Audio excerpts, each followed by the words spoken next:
ইসরা পুস্তক অধ্যয়নে আপনাকে স্বাগত।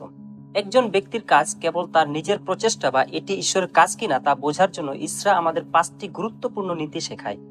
এখানে ইসরা যে 5টি নীতি শেখায় তার একটি সংক্ষিপ্ত বিবরণ রয়েছে। প্রথমত, কাজ অবশ্যই ঈশ্বর কর্তৃক শুরু হবে। কাজের পিছনে তাকে অবশ্যই প্রধান চালক হতে হবে। দ্বিতীয়ত, ঈশ্বর যে লোকেদেরকে তার পাত্র হিসেবে ব্যবহার করছেন তাদের স্পষ্ট নির্দেশনা দেন। তৃতীয়ত, ঈশ্বর তার কাজ সম্পাদন করার জন্য প্রয়োজনীয় সমস্ত কিছুর যোগান দেন। চতুর্থত, ঈশ্বর কেবল যা প্রয়োজন তাই দেন না, বরং তিনি আমাদের চাওয়া বা কল্পনার চেয়েও প্রচুর পরিমাণে দিয়ে থাকেন। এবং পঞ্চম, শয়তান আমাদের ঈশ্বরের কাছ থেকে দূরে সরে যেতে প্রলুব্ধ করার চেষ্টা করবে। এই পাঠে আমরা পঞ্চম এবং শেষ পয়েন্টে বিশেষভাবে মনোযোগ দিতে চাই। শয়তান আমাদের ঈশ্বরের কাছ থেকে দূরে সরে যেতে প্রলুব্ধ করার চেষ্টা করবে। এই প্রলোভন সবসময় একই দেখায় না এবং এটি অনেক রূপ নিতে পারে। শয়তান অনুকরণ করতে এবং প্রতারণা করতে পছন্দ করে, তাই আমাদের সর্বদা সতর্ক থাকতে হবে। শয়তান চায় না যে আমরা ঈশ্বরের সেবা অভিজ্ঞতা লাভ করি, কিন্তু শয়তান এটাও জানে যে সে সবসময় আমাদের পাপ করার জন্য প্রলুব্ধ করে আমাদের বিভ্রান্ত করতে পারে না। সে প্রচেষ্টা ছেড়ে দেওয়ার পরিবর্তে শয়তান এমন একটি কৌশলের দিকে যায় যা অনেক বেশি সূক্ষ্ম। সে আমাদেরকে অন্য কিছু করতে প্রলুব্ধ করে যা আমাদেরকে ঈশ্বরের সর্বোৎকৃষ্টতা নিজেকে উৎসর্গ করা থেকে বিভ্রান্ত করার জন্য ভালো বলে মনে হয়। ঈশ্বর যেমন মানুষের মাধ্যমে কাজ করেন, শয়তানও মানুষের মাধ্যমে কাজ করে। শয়তান ভয় দেখানোর মাধ্যমে কাজ করে এবং আমাদের বিরোধিতা করার জন্য মানুষকে ব্যবহার করে। এতে বিশ্বাসীদের অবাক হওয়ার কিছু নেই, যেহেতু শয়তান খ্রিস্ট যা কিছু করেন এবং করতে চান তার বিরোধিতা করে। তাই খ্রিস্ট যখন আমাদের মাধ্যমে কাজ করেন অথবা যখন আমরা ঈশ্বরের কাজ করার চেষ্টা করি, তখন আমাদের বিরোধিতা আশা করা উচিত। যখন শয়তান আমাদের প্রলোভিত করতে সক্ষম হয় না, তখন সে আমাদের বিরোধিতা করে। এবং কখনো কখনো যারা আমাদের বিরোধিতা করে তারা বুঝতেও পারে না যে তারা শয়তান দ্বারা ব্যবহৃত হচ্ছে। তারা যে কেবল সর্বদা এটি উপলব্ধ করে তা নয়, বরং কখনো কখনো সেই লোকেরা আসলে নিশ্চিত হয় যে তারা ঈশ্বরের জন্য কাজ করছে। মথি 16:21-23 পদে অজান্তে পিতর যিশুর বিরোধিতা করেন। এই কথোপকথনে যিশু তার মৃত্যু এবং পুনরুত্থানের ভবিষ্যদ্বাণী করেন, যা পিতরের নিজের আশা এবং আকাঙ্ক্ষার বিরোধিতা করে। আমরা পড়ি, পিতর তাকে এক পাশে নিয়ে গিয়ে অনুযোগ করে বললেন, প্রভু, তা নয়, এরকম আপনার প্রতি কখনো ঘটবে না। যিশু ফিরে পিতরকে বললেন, দূর হও শয়তান, তুমি আমার কাছে এক বাধা স্বরূপ। তোমার মনে ঈশ্বরের বিষয়গুলি নেই, কেবল মানুষের বিষয়গুলি আছে। প্রকাশিত বাক্য 3:8 পদে যিশু আমাদেরকে একটি মহান প্রতিশ্রুতি দিয়েছেন। ফিলাদেলফিয়ার চার্চকে বলেছেন, আমি তোমার সামনে এক দরজা খুলে রেখেছি যা কেউ বন্ধ করতে পারে না। এমনকি শয়তান এমন একটি দরজা বন্ধ করতে পারে না যা ঈশ্বর খুলে দেন, যা একটি সান্ত্বনাদায়ক সত্য। কিন্তু এর মানে এই নয় যে শয়তান আমাদের সেই দরজা দিয়ে হাঁটা বন্ধ করার জন্য তার যথাসাধ্য চেষ্টা করবে না। কোন, যাকে আমরা ঈশ্বরের একজন কাজের হাতিয়ার হিসেবে জানি, 1 করিন্থীয় 16:9 লিখেছেন, কারণ মহৎ কাজের এক উন্মুক্ত দুয়ার আমার সামনে খুলে গিয়েছে, যদিও এখানে অনেকে আমার বিরোধিতা করে। ঈশ্বরের কাজ করার সময় আমাদের যদি শত্রু না থাকে, তবে সম্ভবত আমাদের আরো বেশি উদ্বিগ্ন হওয়া উচিত। একটু ভেবে দেখুন, এটি আমাদের কাজ সম্পর্কে কি বলে। যদি শয়তান আমাদের পথ থেকে সরে যায় এবং বলে, দয়া করে যে কোনো উপায়ে চালিয়ে যান, আমরা যদি ঈশ্বরের কাজ করি তবে আমরা বীজ রোপণ করছি যা ফল দেবে।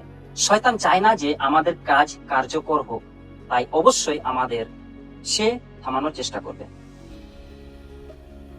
ইসরা আমাদের বলে যে ইসরায়েলীয়রা যখন মন্দির পুনর্নির্মাণের জন্য জেরুসালেমে ফিরে আসে, তখন যারা তাদের দেশে চলে গিয়েছিল এবং তাদের অনুপস্থিতিতে শক্তিশালী হয়ে উঠেছিল, তাদের এই সম্পর্কে কিছু বলার আছে।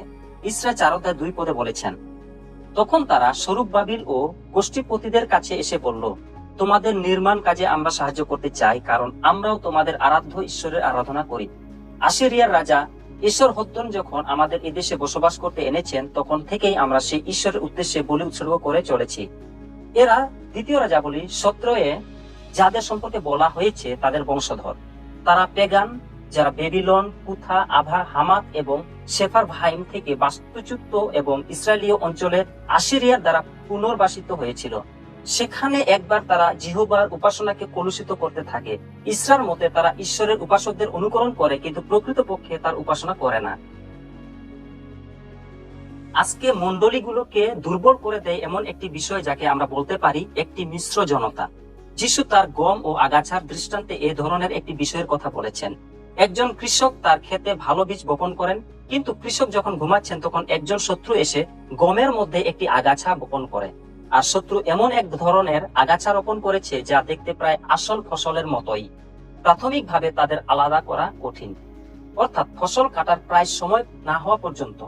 সুতরাং একটি মিশ্র জনতা হিসেবে মণ্ডলীর ধারণাটি হলো যে মণ্ডলীর মধ্যে বিশ্বাসী এবং অবিশ্বাসী রয়েছে এবং তাদের মধ্যে পার্থক্য করা সবসময় সহজ নয়। এই আগাছা বলতে গেলে প্রায়ই ঈশ্বরের কাজকে প্রতিহত করে এবং তারা ঈশ্বরের নামে করা অনেক কলুষিত কাজের উৎস। প্রত্যাবর্তনকারী ইসরায়েলীয় সম্প্রদায়ের নেতারা এই মিথ্যা উপাসকদের দেখেন তারা কি আগাছা নিজেদেরকে গম বলে। সত্য বিশ্বস্ত নেতারা তাদের সাথে কিছুই করতে চান না। তারা ইসরা 4:3 বলে প্রতিক্রিয়া জানায়, আমাদের আরাধ্য ঈশ্বরের মন্দির নির্মাণের কাজে তোমাদের সাহায্যের কোনো প্রয়োজন নেই।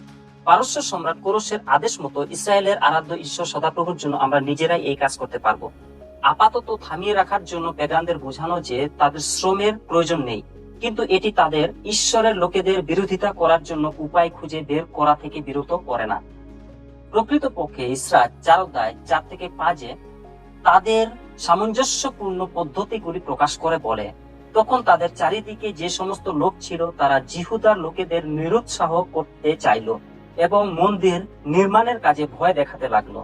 তারা অর্থের বিনিময়ে কিছু লোককে নিযুক্ত করলো যাদের কাজ ছিল নির্মাণ কাজের ব্যাপারে সকলকে হতাশাগ্রস্ত করে তোলা এবং এ ব্যাপারে সমস্ত পরিকল্পনায় নস্যাৎ করে দেওয়া। পারস্য সম্রাট কোরশের সময় থেকে সম্রাট দারিয়াবসের রাজত্বকাল পর্যন্ত এই চক্রান্ত চলছিল। হুমকি, ভয়ভীতি এবং ঘুষ হলো সমস্ত কৌশল যা শয়তান এবং তার কর্মীরা ঈশ্বরের কাজ করা থেকে বাধা দেওয়ার জন্য ব্যবহার করে। তারা রাজা অহস্যেরসকে ইসরায়েলের সম্পর্কে মিথ্যা দিয়ে ভরা একটি প্রতারণামূলক চিঠিও লেখেন। তারা রাজাকে পার্সিয়ান কর্তৃপক্ষকে জেরুসালেমে আনতে বলে। এটি তাদের ঈশ্বরের কাজ শেষ করা থেকে বিরত করে না, তবে এটি অবশ্যই তাদের বিভ্রান্ত করে, তাদের ধীর করে দেয় এবং মূল্যবান সময় এবং সম্পদ পুড়িয়ে দেয় যতক্ষণ না তারা এই মিথ্যাগুলি কাটিয়ে উঠতে না পারে। ইসরা পুস্তকটি এই বিস্ময়কর সত্যটিও প্রদর্শন করে, ঈশ্বর পরাক্রমশালী এবং তিনি তার কাজের বিরোধিতাকে জয় করবেন। এই সুন্দর প্রতিশ্রুতি তাদের সকলের জন্য আশা জাগিয়ে তুলবে যারা বিশ্বস্ততার সাথে প্রভু সেবা করছেন এবং বাধার মুখোমুখি হচ্ছেন। পুরুষ এবং মহিলা যখন বিশ্বস্ততার সাথে এটি করার জন্য নিজেদের উৎসর্গ করবেন, তখন ঈশ্বর তার কাজ সম্পন্ন করার জন্য যা যা প্রয়োজন তা প্রদান করবেন।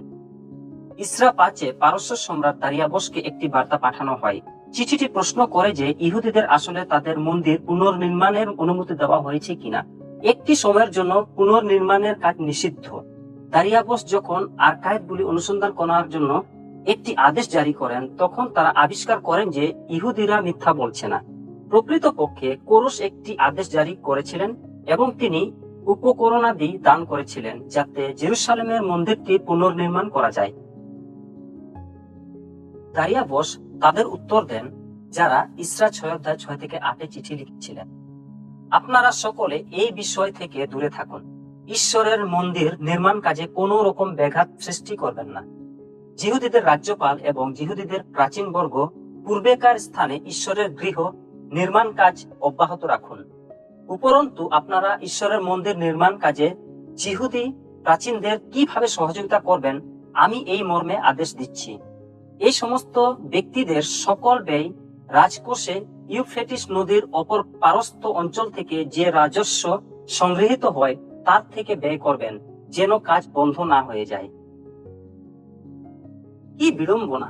ঈশ্বরের কাজ ধ্বংস করার জন্য তাদের প্রবল প্রচেষ্টা ঈশ্বর তার ভালো কাজ পূর্ণ করতে তা ব্যবহার করেন এবং শুধু যে চিঠির লেখকদেরই তাদের পথ থেকে সরে যেতে হবে তা নয়, তাদের বাকি প্রকল্পের জন্য অর্থ প্রদান করতে হবে। 12 অধ্যায়ে দারিয়াবস ঈশ্বর এবং তার নামে লোকেরা যে কাজ করছে তার প্রশংসা করতে থাকেন। তিনি বলেছেন, কোন রাজা বা কোন ব্যক্তি যদি আমার এই আদেশনামাকে পরিবর্তন অথবা জেরুসালেমের মন্দির ধ্বংস করতে চায়, তাহলে ঈশ্বর যিনি নিজ নামকে সেখানে স্থাপন করেছেন তিনি তাদের উচ্ছিন্ন করুন।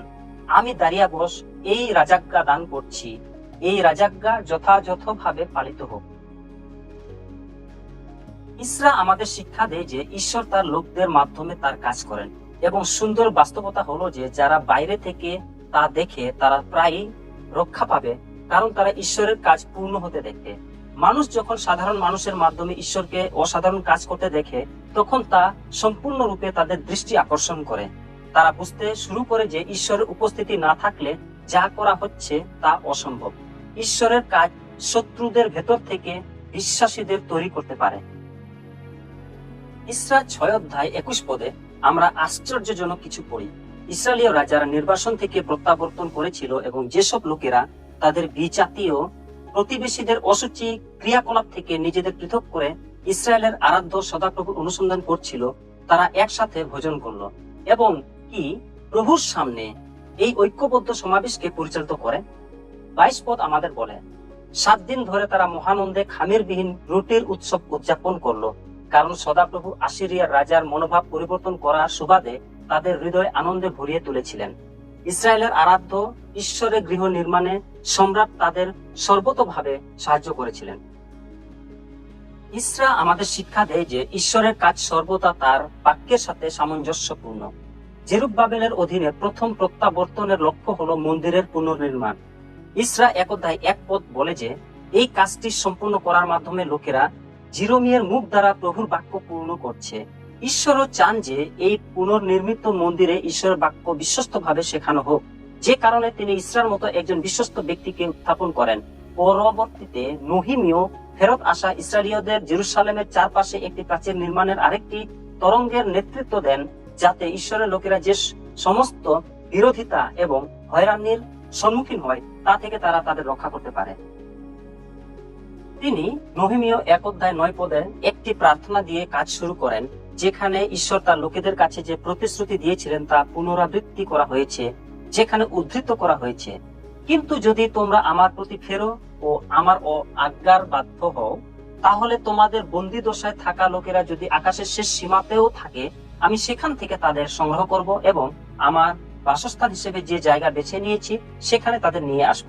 ঈশ্বর নহিমীয়ের হৃদয়ে জেরুসালেমের দুর্বল লোকেদের জন্য সেই ঐশ্বরিক প্রতিশ্রুতির হাতিয়ার হওয়ার ইচ্ছা স্থাপন করেছেন। শেষ করার সাথে সাথে এই বাস্তবতাটি মনে রাখবেন, শয়তান তাদের বিরোধিতা করবে যারা ঈশ্বরের কাজ করে। যদি সে তাদের পাপ করতে প্রলুব্ধ করতে না পারে, তাহলে সে তাদের ঠিক আছে বা ভালো কিছু বলে বিভ্রান্ত করে ঈশ্বরের সর্বোত্তম পরিকল্পনা পরিত্যাগ করার চেষ্টা করবে। যদি তা ব্যর্থ হয়, তাহলে শয়তান তাদের বিরোধিতা এবং তাড়না করার চেষ্টা করবে। আমাদের এটা মনে রাখতে হবে যে শয়তান যতই কৌশলী খেলুক না কেন, ঈশ্বর সর্বদা তার কাজের বিরোধিতাকে পরাস্ত করবেন এবং তিনি সর্বদা তার প্রতিশ্রুতি রক্ষা করবেন। যখন আমরা ঈশ্বরের কাজ করার প্রতি বিশ্বস্ত থাকি, শয়তানের আমাদের থামানোর প্রচেষ্টা সত্ত্বেও আমরা আনন্দিত এবং উল্লসিত হতে পারি। কেন? কারণ আমরা একটি চিরস্থায়ী পুরস্কার পাবো এবং আমাদের জীবন আমাদের চারপাশের লোকেদের প্রতি ঈশ্বরের ভালোবাসার সাক্ষ্য। পরিশেষে আমাদের সর্বদা মনে রাখতে হবে যে ঈশ্বরের পরিকল্পনা হলো তার উদ্দেশ্যে পরিণয়ের জন্য তার লোকেদের মাধ্যমে তার শক্তি ব্যবহার করা।